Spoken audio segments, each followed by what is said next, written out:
So the tutorial I want to give you today is how to forge a medieval manuscript and the ingredients you need.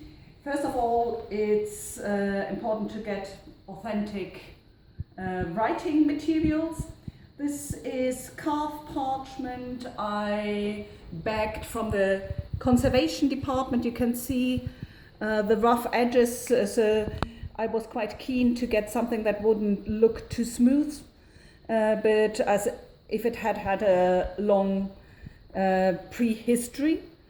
And then you have to find a model for the type of script you want to use.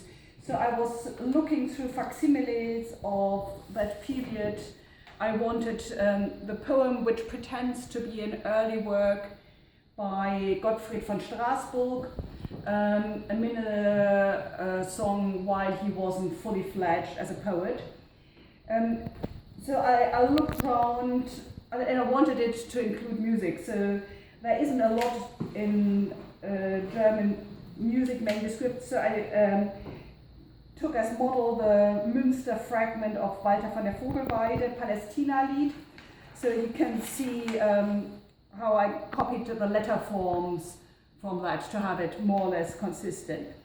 And then to prepare the parchment, I tried to copy as many of the physical elements. So I did the ruling actually with a Swiss Army knife, not the sharp end, but the screwdriver, going down to make the incisions, because I wasn't quite sure how neat I would get the ink, and as it turned out, I didn't get it very neat. So the smudging was one of my main problems. Then I tried to imitate the pricking with a needle, but gave it up after 5 lines because it's hard work and you can't properly see it, and it didn't seem to be worthwhile to invest so much time in pricking along. So anybody inspecting it will suspect that it was either a very impatient scribe or not authentic. In fact, both. So when I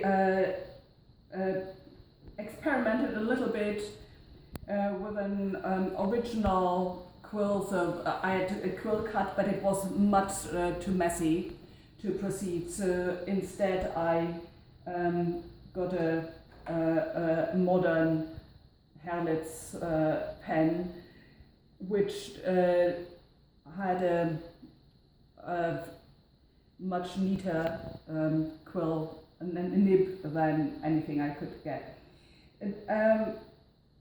What I tried to make it more authentic is also to think about the provenance, to build the provenance into the fragment.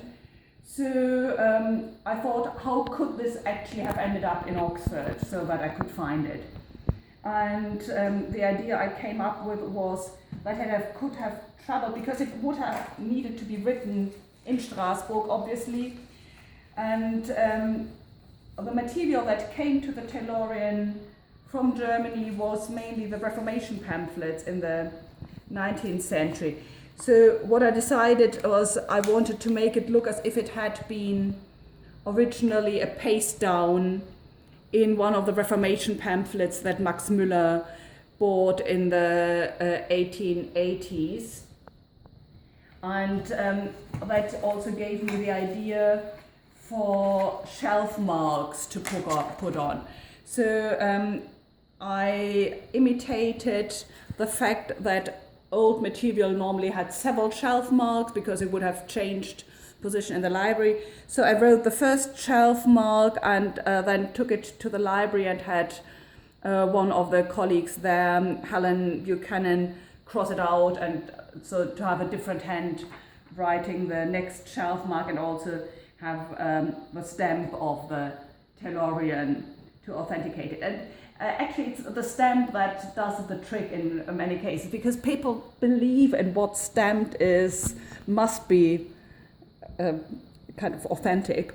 So I took it here to one of my colleagues and he was thrown for a moment by it. Overall, I decided not to bother to make it too neat because if it's too perfect, it might, and also it would have cost me too much time. So the imperfections are enough. I included enough clues that it shouldn't be taken as authentic in 10 years' time. If someone,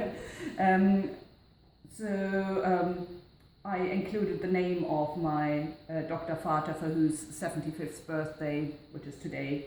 This was written, who is Christoph Huber, and he lives in a medieval street called Sutte. So it's dedicated to Meister Christoph zu Sutten by Meister Gottfried von Strasbourg.